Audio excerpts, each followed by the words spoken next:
Okay, this is my part 2 of Love is Blind breakdown of Tim and Alex. If you haven't seen part 1, I'm going to link it in the caption or something and in the pinned comment. Even if you don't watch the show, people seem to really like my breakdowns because I show play by play, like everything that's happening. So I actually kind of hope people don't watch the show. Save yourself 13 hours. The lessons that we can learn from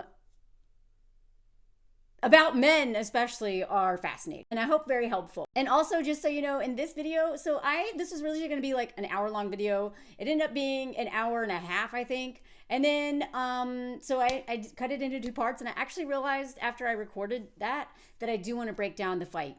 So that's going to be its own separate video. So that's going to be part 3. But this video is pretty much their whole story, but I want a whole separate video just for like the breakup, because it's so telling. Let me know if you want that. Type in the comments or whatever. Although I've already done most of it, so, you know, I hope you want it. Please follow my Patreon. I have a live coming up on February 13th with the woman who wrote Emotional Labor. Amazing author, journalist.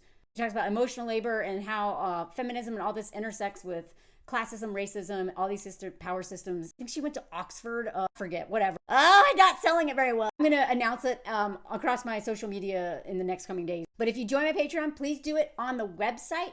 Don't download the app and do it through the app. They're going to charge you more if you do it through the app, if you join. If you've already joined and through the app before November 1st, it's fine. But if you're new and you want to join, please do it online, like on a computer or on your phone, but not on the app, because Apple is like going to charge a 30% extra fee for using their app to join. It's so dumb. Anyway, I hope you enjoy this. Let me know what you think in the comments. Comment, share, like, send it to someone if you think it'll be helpful for pointing out red flags of a very not good relationship. And Alex is my favorite person on the show now. After doing this deep dive, I love her. So here we go. He was just so sure that she's the woman he's been waiting for. So sure. And I love how sorry, this is a terrible screen. She was so honest about, like, I hope he's okay with, you know, if I have curves, definitely a thick baddie. I love how she called herself a thick baddie. You know, like, so many women on this show are so afraid that when they meet their partner's going to be like, oh, because of the expectations put on women. You know, I hope he's okay with it and who I am. If not, and that's a deal breaker, then he's not the man I thought he was. So again, like throughout this show, even though it's like so frustrating the way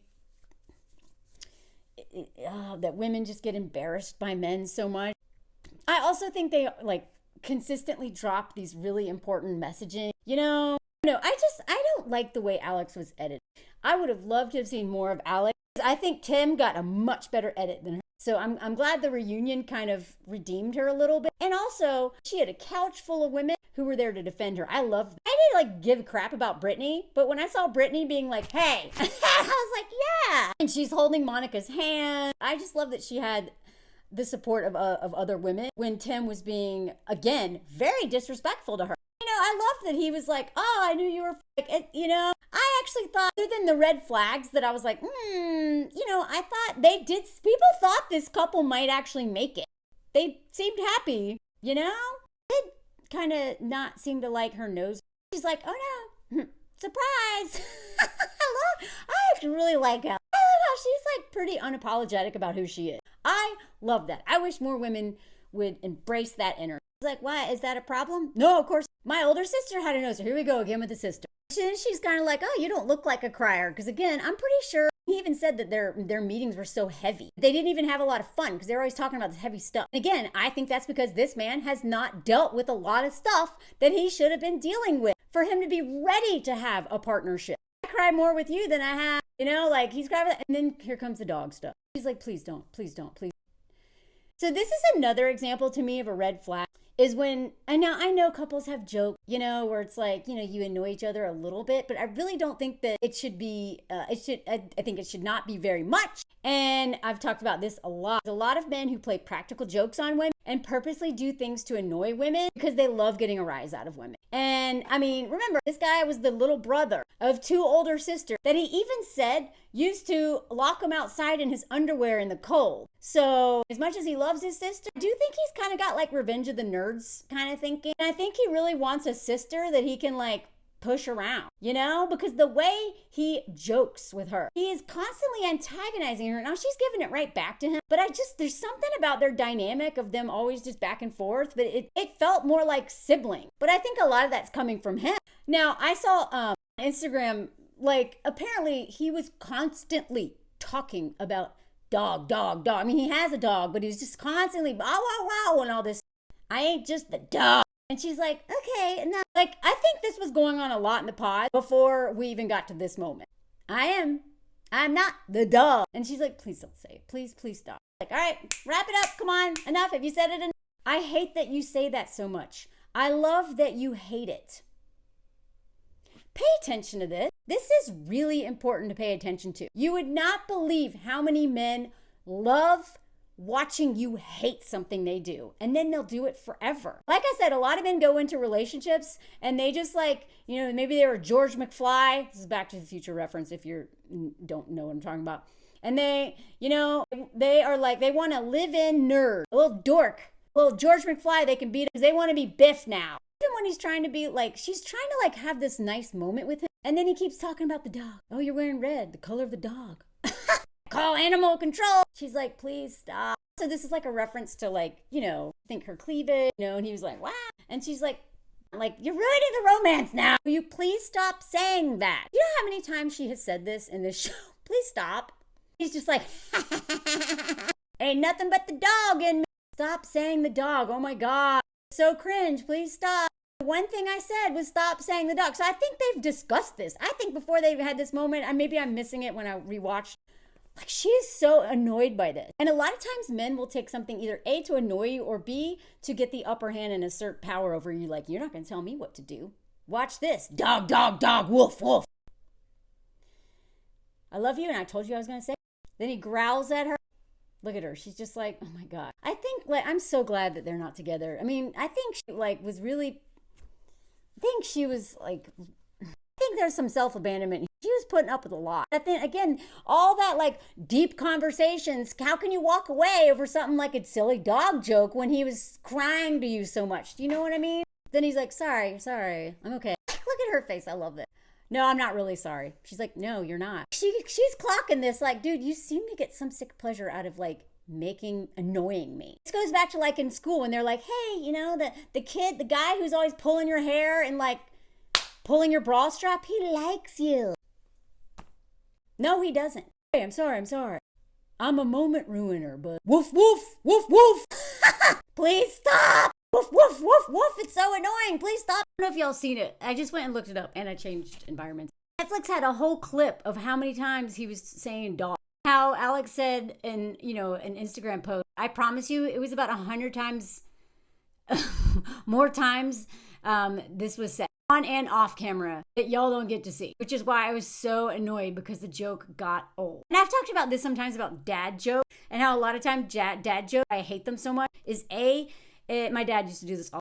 Like a lot of men will tell jokes that they know that we hate just to like terrorize us, and you know, they love to see us annoyed to get a reaction out of us. And other times, the fact that we like a lot of times go along with it and are like, that's emotional labor. That is emotional labor. I refuse to laugh at men's jokes anymore that aren't funny. That's like my favorite thing to do is not laugh at men's not funny jokes. Especially as a comedian for 20 years. Like, you have to earn your laugh because I have to earn mine. The compilation is, there's so many dog jokes. So she is clearly annoyed by this. If you pay attention, it seems like he really did enjoy annoying. Like a little brother would. Like little brothers he even said himself that he brings little brother energy. One of the reasons why people don't like little brother is because they pester their sibling a lot of times. I mean, I'm the youngest, so I know. Uh-huh. So here's another example. When they're I like this hat. And Alex is like, oh, you can't be serious, right? Like, she's just like, oh my God, please don't let him wear that. And she's like, for real? And he goes, I like this. She goes, I don't feel it at all. Good. This is like the yellow shirt example. Oh, you don't like it? Good. I love that you don't. Now, again, this could just be kidding around, but I'm just telling you, please, I used to talk about this a lot. Maybe I should start talking about it again more. Men, it's never just jokes with men. there's usually something behind their joke. Either something really vicious, something demeaning, something like that is just annoying but on purpose, something like they just think they're so funny and they need you to make them feel good about themselves by being their little audience member that's like, ha ha ha ha ha. But like, or a lot of times they literally hate you and they hide it behind jokes. It may not be that deep with this. I'm just telling you, I'm literally using teachable moments to think about in dating in general with cishet men at least. And he's like, I feel like I'm conquering. Here we go. Here's that lion energy. A lion energy again. Love her response. Conquering what? I love her. I love her. The beaches of Cabo. Look at her face. Like, oh my God. See, this is what I mean. Like, if you're out with somebody that you're dating and they embarrass you regularly, either because they embarrass you on purpose or they embarrass you because you're just like, oh my God. I'm not saying that it'll never happen, but I don't ever feel embarrassed when I'm out with my husband. I feel like proud. I don't mean like, look at me, my husband. Not at all. It is not a flex to be married this day and age. It's more like, I know who he is, but when I see him in public, I get to see him in even a different, I get to see the way other people talk to him and the way other people, like the way he talks to other people. And I'm like, yeah. You know, it's like, it's just mirrors and like, I get to see them through his eyes. And I'm like, dang, he is like so like emotionally intelligent, like, you know, whatever, like his best quality. And the same with me. He watches my videos. Sometimes he's like, I've caught him literally crying watching some of my videos because he loves seeing me in my element, doing what I'm good at. And especially if I'm being like really, you know, deep, which is rare. But, you know, like he's really proud of me. He is like, you know, one of the moderators in the background on the live. Like when I did my last one with one of the lawyers that was like, helped take down Larry Nassar. I'm going to release that one soon. I promise. She was amazing. Michelle's amazing. At the end, he was like, I was like, are you crying? Like after it's over, he's like, yeah, like she just like respects your work and what you do. And she sees like how talented you are and like you respect her work and like appreciate her so much. And it was just so cool. It's like, I'm just so proud of him. I am proud of him. He's proud of me. He's like one of my biggest fans. You know what I mean? So when I don't feel, which I used to feel with a lot of men, especially the little hobo that I dated, I don't ever feel embarrassed. Do I sometimes do embarrassing things because I'm ADHD and a mess? Absolutely. He not always at his best? Absolutely. But in general. But if a man is doing something to antagonize, embarrass you, or is just like, you don't like how he is in general, like pay attention to that stuff. You're going to be with this person a long time probably. And if they already annoy you in the beginning because do you know what I mean? I'm not saying that you'll never annoy each other. I'm just saying pay attention to, are you embarrassed by your partner on a regular basis? That is not good. Again, they go back and forth all the time. And again, it just feels like he wanted a sibling, not a wife. So how does it feel like being around me? And she's like, I hate your fashion. Now, again, that seems kind of mean out of context. But when you realize that he's constantly antagonizing her like in a joking way, then she's giving it back. He actually loves that. He even said that at their little party or whatever. His response, good. You know, good. I love that you hate my style. Why? What did my style do to you? Oh, I love it. I'm just picking on you. He keeps talking about his hat. He's going to find the perfect hat. She's like, I love that you have that optimism. And you're going to love it when he finds this hat. Because I love it. He's like, okay, yeah, that's how it works. Like, they talk about what marriage is going to look like. He's not worried about it. He's never lived with anyone before. And I actually think that that's a big deal. Like, living with a man is a big adjustment for me. I've lived with men as roommates. But I've been on my own. Other than the hobo who literally moved into my place while I was on family vacation, then I couldn't get rid of him. You know, I've always like either lived with women and roommates or by myself. So I'm not used to living with other people. That is a big adjustment. Another reason why you got to talk about the domestic labor, because a lot of men will just assume you're going to do it all. Or you might assume that you're going to do it all, depending on how you were brought up. He seems very confident because he's lived with someone before. He knows, I know what that dynamic is like. Yeah, but it's different with each person. So that's a weird thing to say. Anyway, so he's really relatively neat. He's like, yeah, I know. I saw how you packed. Which is true. You can tell a lot about someone. You can tell, and like my husband's suitcase, everything is perfectly folded. Like he's so good at laundry and folding things. You should see my suitcase. It summarizes us well. It is chaos, Melanie, ADHD, like full of puppets and random stuff. I am not an organized person. I'm not dirty. It's really hard for me to keep assisting. And I kind of get that feeling from Alex. I feel like she's overwhelmed and also maybe has ADHD. I don't know. I'm projecting a lot. I'm hypothesizing. She knows that she's messy. And I love that she was this forward about, I'm super messy. Is that going to bother you? Depends on what kind of messy. There's messy and then there's gross. No. There's dirty and then there's messy. There is a difference, right? This is a very important thing in couples that live together. This is really important. You're going to have a lot of discussions around this. And they talk about, are you sure? He says, well, I won't know until you meet my dad, honestly. Oh, for real? She says, yeah, he's going to give basically being like, none of this is a sealed deal till you meet my dad. So again, reminding him that her dad's approval and okay on this is very important, which means all the more makes me mad that he went and met her dad knowing that he was having doubt. Then when they're at this party, remember when Monica was asking all the men in the hot, what's your favorite thing about, so-and-so? And, like Rams, Tyler, like, she makes me be vulnerable. I can be vulnerable. I feel safe, which again, I'm like, oh, like that to me was like, bing, bing, bing, red flag. In the end, neither of those men seem to care about women's safety, especially Rams's. But this was Tim's reaction. I love that she ain't scared. Okay, what does that mean? Monica was like, what? Yeah, that she knows that I'm going to talk my hint and she can talk her hint back. I push, don't be scared to push back. Who wants this?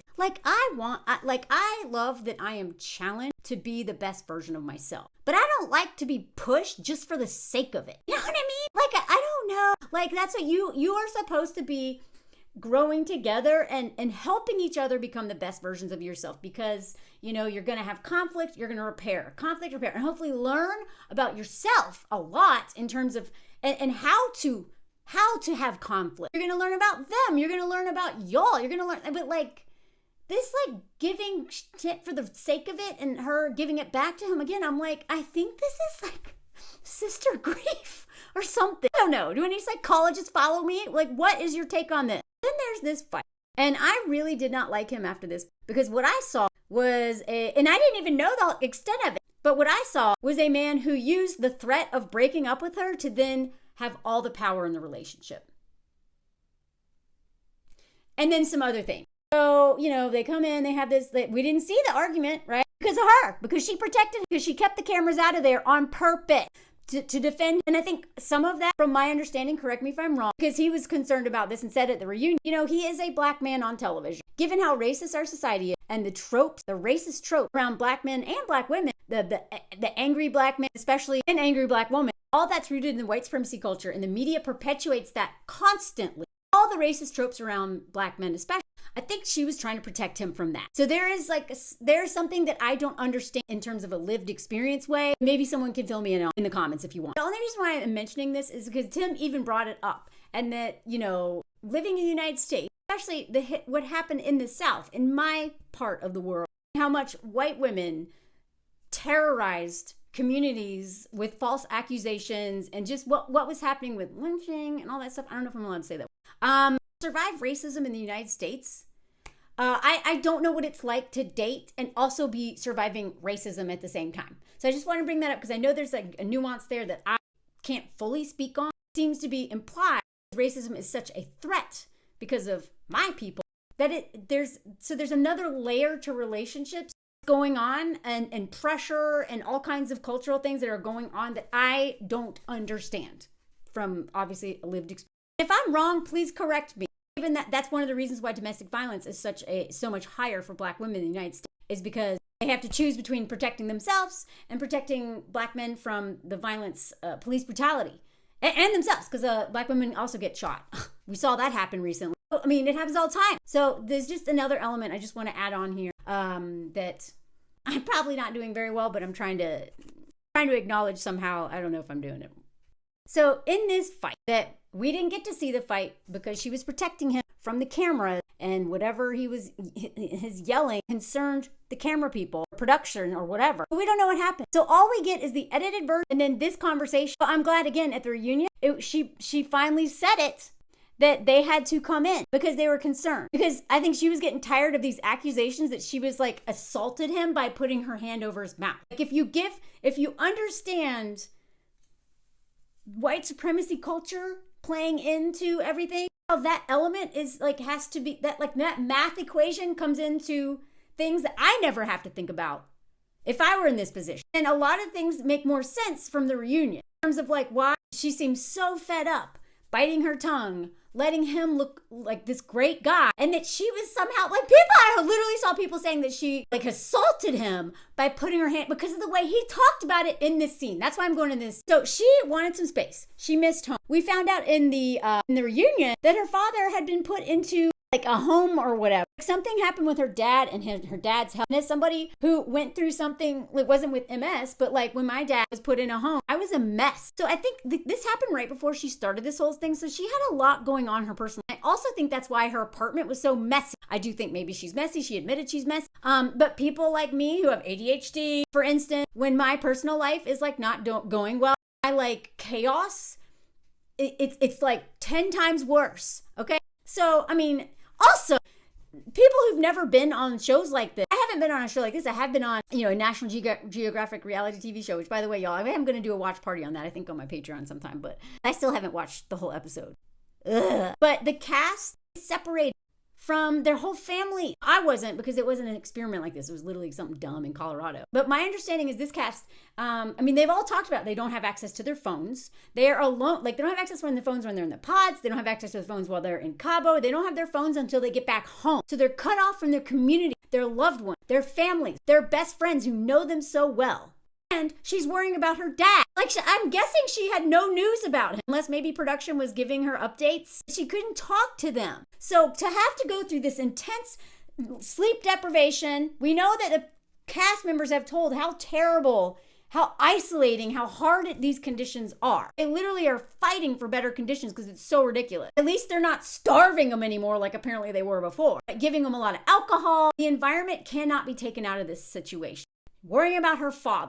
Then having to go, this whole thing, and then moving in with a man, basically, and living together now all of a sudden for her first time ever. Then she goes to that party and sees all her friends, but she's tired. She misses home. That's it. And she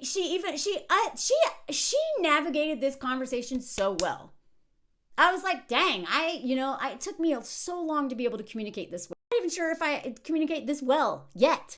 I've been learning how to do that in my marriage because Anthony is really good at communicating, and I'm more like, can easily just shut down and just whatever. So I'm much better at it now. She's like, look, I could have explained it more. I probably should have, but I just didn't feel like talking about it in that.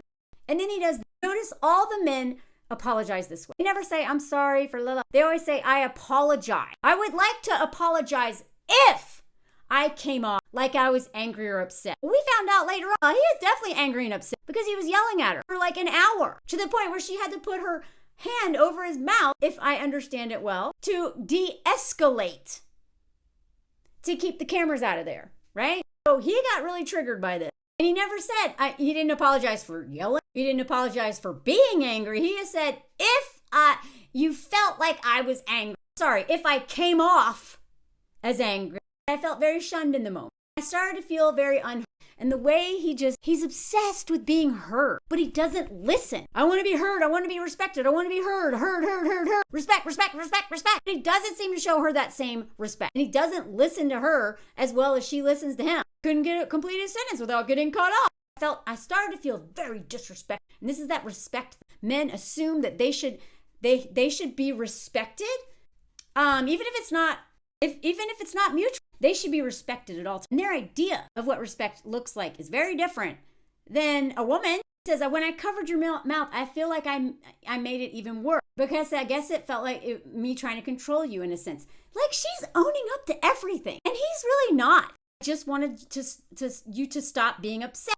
And we now know what that means. She didn't want the camera people to know.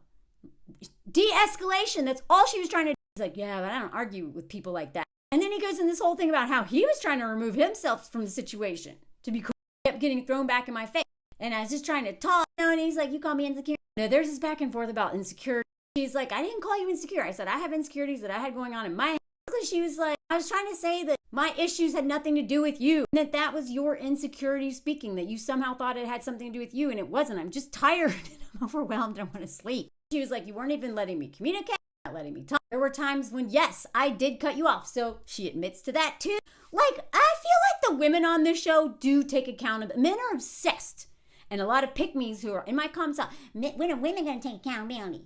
I feel like it is important for us to take accountability. And I think she took a lot of accountability here. She was boom, boom, boom, boom, boom. But he didn't. He apologized if he came off angry. You were assuming a lot of things of how I felt and what was going on in my mind. And it irritated me so much because I'm like, I don't know how to talk to you right now. Yeah, because he was really angry. He just kept yelling. And you're like, okay, speak, speak, speak. And I just felt belittled. Here again, I apologize for how things happened. This passive voice, God, not I apologize for what I did. I apologize for how things just happened. How that, some puppet just made me say things, but I didn't do it. Like oh God. He goes into this, but you can't talk and listen to the same blah, blah, blah, blah, blah. I wasn't saying it in a disrespectful way. You can't sit here and pretend at that point that everything from your end was kosher. That's the problem. Then she does this. I love this. Y'all, I love Alex. So I love this. The women in this show gave us so many teachable moments about how to handle men when they're doing. What you think is disrespectful is different from what I think is disrespectful. I don't think what you're saying is doing was disrespectful because that wasn't the intent behind it. Boom. Impact is always more important than intent, okay? To me, it was disrespectful. I felt like I couldn't even get a grasp on talking to you. And he does this. She just nailed that, okay? And then he goes, before I left here, one of the last things I said to you was, I feel unheard. I'm trying to tell you my love language is listening. Come on. God. I don't feel like you've heard anything I'm trying to say. This man is just talking in circles. He's like, yeah, I mean, I understand you're hurt. And I don't know what else to really say to get past it, but I apologize for my part. She did. She went down the list of all the things that she did that contributed to that conflict. She also shows us another part of an apology. And if I'm ever in that space again where I'm in my head or I don't want to talk, I'll express that first before completely shutting you out. This is another part of an apology. She's teaching us how to apologize, take accountability and the impact you had on somebody and their feelings, listen to them, and then say what you're going to do moving forward. Like, this is great. Then what does he do? Not that. I told you my phone. Remove myself. It's out of respect. I tried to communicate multiple times. When I tried to remove myself, that was an issue too. Give me my space. Give me my space. Then she says this. Yeah, that's fine. But when you actually left, I thought you weren't coming back. You just packed up all your stuff and left. That's different. That's a different giving space. I love this. She called him out, right? This wasn't space. That was, I'm never coming back. What does he come back with? The line was crossed. There are lines with me that I don't cross. Shit's just not cool. It happened yesterday. Bury my face. Implying something about my character. I don't take called that lightly. I love you. You have a ring on your finger that I didn't pay for, by the way. But at a certain point, I have to have some respect for myself to figure out how to get in a good space and place again where I can see you as my wife and the mother of my children. So I want you to see what this is. I've told you all this before. One of my guy friends, my old guy friends, I'm not really friends with them anymore, said about dating. Because he realized he lived in New York City and he is a catch in New York City because there's so many more women there than men. Like, whatever. They have the advantage. And he goes, yeah, dating is kind of like negotiation in terms of like, whoever has the most to lose has the least power. Whoever wants something the most has the least power. What he's doing in this moment, even though he was like wrong and didn't take any accountability, what he's saying, and just watch, I'm going to show you how he's doing. You crossed a line. I don't like how I felt disrespected. And what I did last night, take all my things and leave. You're this close away from me doing that again.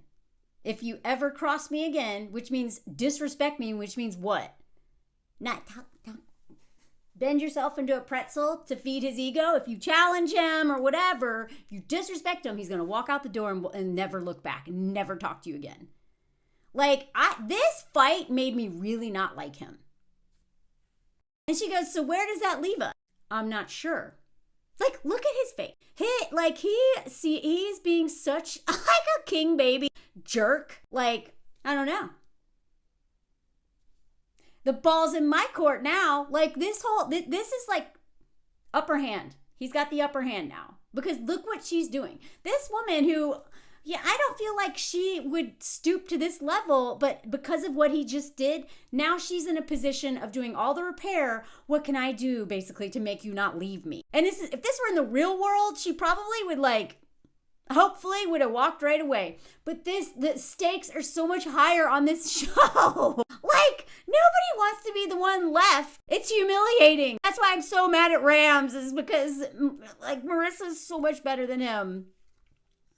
And he's the one who had the audacity to break it off with her. He did her a favor. Rejection is protection. Rejection is protection here. But God, this to me is like a power move. And she does this. Come here. I would rather not. Like he's pouting here, like a child. She's like, okay. Again, power move. So then she comes over to him. You want to continue to sleep in separate rooms? He basically moved out, sleeping in another room. I don't know. That's hard for me to answer right now. Oh my God, I am so mad for her. The way that she has to beg him to give her another chance when he was the one who was wrong. And then he does this. I will tell you that when I came in here, I came with the full intention that this was probably going to be the last conversation we ever had. What? He's making it very clear here. Not only will I walk away and leave you in Mexico by yourself and embarrass you, but I will literally never talk to you again. You will never talk to me again.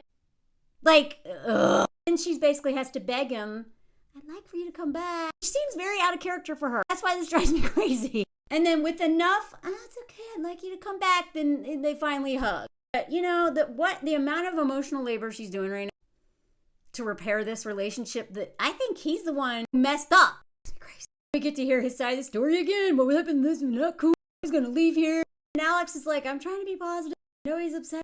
And he's like, well, I can see that she can understand where I'm coming. Literally, everything needs to be back on my terms. I need to feel respect. I need you to listen, but I won't listen to you. I need to respect it, but I'm going to belittle you. I'm going to take space when I need it, but then I will take it personally and berate you when you need it. The more willing she is to listen, and the more willing I am to keep exploring this. So he's got one foot out the door right here. Now she's in the place, knowing that he came in to break up with and that he didn't, is willing to have another conversation with, gives her hope. He's put her in a position where she can't even ask herself if she's okay with this or even likes this dude anymore. She's in such repair mode. And oh my God. Do you know what I mean? That men will do this on purpose. They will dangle that I might abandon you over your head. And you're like, oh, and then you lose touch with yourself and your intuition and what you really want. I don't know. I'm reading into this. I'm just saying in my personal experience, a lot of times it's self-abandonment. Men will exploit our fear of abandonment by doing this. I could leave. Rams did this too. She's just happy that he's willing to go on this stupid ATV thing with her. She's willing to take anything at this point because this argument was so jarring. So they do go on the dune buggy, whatever. And then she basically has to ask him, it's all on his terms now. Forget what she wants. So are you going to come back to the hotel room? Or are you going to stay separate? I will. You will? Yeah, I will. Perfect. Yeah, I'll come back. Cut to meeting her family, the most important thing to her. When his mom asks, so what is it that, made you realize you liked her so much? And what does he say? I tell you, ask a man why he likes you. What do you like about me? It is so telling. This man says nothing about her. It is all about her being a soft little place to land like a little baby. Just like all the men on this show are talking this way. If a man says they like how you make him feel blah, you make him feel blah, you make him feel blah. I love how you blah, blah, blah, which is like mothering or cleaning or and nothing is about you as an individual that has nothing to do with him. Red flag. I found myself in a very soft vulnerable place. I've never cried so many times in my life. The standout moment was when I told her about my sister and we cried together. Aw, see, that sounds so touching. It's not. And I have never just cried with somebody. That's the problem. Go to therapy. Cry with your guy friend. This is such a red flag if a man has never cried with someone other than you. I always look at it through the lens of, who do I want next to me on the worst day of my life? Look, just listen to what men say. Not, oh, I can't wait to go through life's challenges with another person. I can't wait to, no. Who do I want with me on the worst day of my life? Because I know stuff's going to get harder and I need someone to take care of me. And in every way, up, down, left, and right, she is a person that accepts that and understands. It's all about him. And then he read that stupid letter to her dad, talking about how she was a place of warmth and comfort and peace for me. Again, bad, bad, bad, bad, bad. If anyone is saying you're my peace, you're my comfort, you're my security, you're my safety, and that's like all they ever talk about, get out. I'll treat her with the same respect and dignity that I would treat one of my parents' daughter. Is that your dead sister? What? That is like such a weird thing to say. It doesn't mean that you'll actually treat her with respect. You should treat her with the amount of respect that you would treat any human being. And then he said, I accept you as my son. I welcome you to our family. This man is crying. He's so touched. He was pissed after the show, apparently, that this man, like, the mother's like, my new son-in-law. They're so welcoming. They're happy to accept him in their family. And then they go to her apartment. And I feel like production did this to humiliate her. I don't know. Just saying. Because I don't think she got much of a notice. And again, this screams like ADHD or really stressed, overwhelmed. I mean, her dad went into a facility right before they started filming. I don't know. You know, whatever. This show, I feel like she got some redemption at the reunion. Thank God. They're just showing her show, her apartment. These are all choices. These are choices by the producer. But I do love this. She has stickers of herself. I love that. I love Alec. But they kept showing this. And then she's like, I've never shown someone my Met. Oh God. Showing someone my home was like, I never let men in. When I lived in my truck, I never let anyone ride in my truck because that was my home. I just like this. I have to do separate videos on this. This is such a big topic. For letting someone into my space, my physical space, is such a vulnerable thing to do. And she let not only this man, who is not trustworthy at all and not respectful, but the whole camera crew in the world. Oh God, I'm so mad for her. Then we go to his place. He's a modern chic man cave. Great. Sounds like there's not a lot of room for a woman in your man cave. The king and the prince of the household. I love she's like, it's giving museum vibes. Definitely a very masculine vibe here. It's a modern man cave. That's what I call it, a modern man cave. Like this man, the whole house is going to be his man cave. And then he'll have like another separate man cave. Like they just don't even make room for women, y'all. And she even asks, is there anything for me here? Like, I don't have to say in anything. And again, this is just another extension of everything's going to be on this man, this king's terms, because this is his castle. This is his castle. So I'm going to end on the reunion. She explains why she fell asleep. You know, look at this. Had work at 9 p.m. at the bar till 3 a.m. And all day with his family, talked to them for like 5 or 6 hours and needed a nap before working a crazy shift. I literally just wanted a 1 hour nap before I go into work. That's all it was. It wasn't to disrespect your parents. And then he said this. She didn't mention she was in the club. I love how she's like, this man is lying about all this stuff. She corrects him at all. And if you see that I look a little upset, it's because, you know, she was so thankful that he read the letter to her dad. It was a very emotional day. And then they went out to dinner that night and she asked him how he's feeling and he said he had doubt. And she was like, what? Just like Marissa was like, wait, what? Where did this come from? Why did you do that whole performance for my family, basically? And then say, I have doubt. My dad shook your hand and said, I accept you as my son. 3 hours later, you say, I have doubt. A day after that, we're ending the engagement. Why even get my dad involved? You knew how much that meant to me. You already had these doubts. Why did you meet my family? Exactly. That man was going to break up with her in Cabo. Broken up in Cabo. Instead, he stretched it out and then did the one thing that would hurt her most. Play in her dad's face. That's what I had an issue with. To sit here and be like, oh, I have so much respect for you, but you broke up with me because of a nap or I didn't do the dishes. And the hate you projected onto me on that breakup was mind-blowing. And it was. I don't have time to go into it now. It was nasty. It was so nasty. But I love that she was eating food while he was breaking. I probably pissed him off so much. She was just dipping. Yeah. It was like, I killed your dog. I felt like this was a situation for you to have an out. And you took it and ran with it. Yes. So was this relationship real? Then he tried to blah, blah, and I love it. Brittany, I love you. I didn't really care about Brittany. I mean, I didn't have an opinion really. I love this. You're literally laughing at everything she said. I love this. You're being disrespectful. You have no room to call her sister. I just love this so much. I love the women supporting each other on this show. That's like literally the only reason I watch this show, honestly. That's your version of the truth. I felt attacked. Oh, look at her. She just can't believe this, man. And then I love this moment. Monica, she is like, just none of these men deserved any of these women. And again, if there's one thing we can learn from them, do not protect men. They don't appreciate. They will embarrass us anyway. The more we protect them, the more we abandon ourselves. And then when all this comes out, she looked bad. And if she didn't have that moment at the reunion, she would have looked bad. She was looking bad. I'm so glad she got some redemption from that reunion. And again, like I said, I think one of the reasons why people hate Hannah is because she did not get played. Like she kind of did. And yeah, she was a back. So what? Maybe she aired too much of his laundry, but you know what? I'm glad she did. Because if she hadn't told us all the reasons, all the things he wasn't doing, we would have bought the whole golden retriever thing. And a lot of women still do. All the women following him and trolling me forever questioning him. Men will protect each other. They'll protect themselves. They will rarely protect us. It's time we stop protecting them. Let me know what you think. Follow my Patreon if you can, but not on the app, on the website. Don't go on the app. Don't download the app. Just join.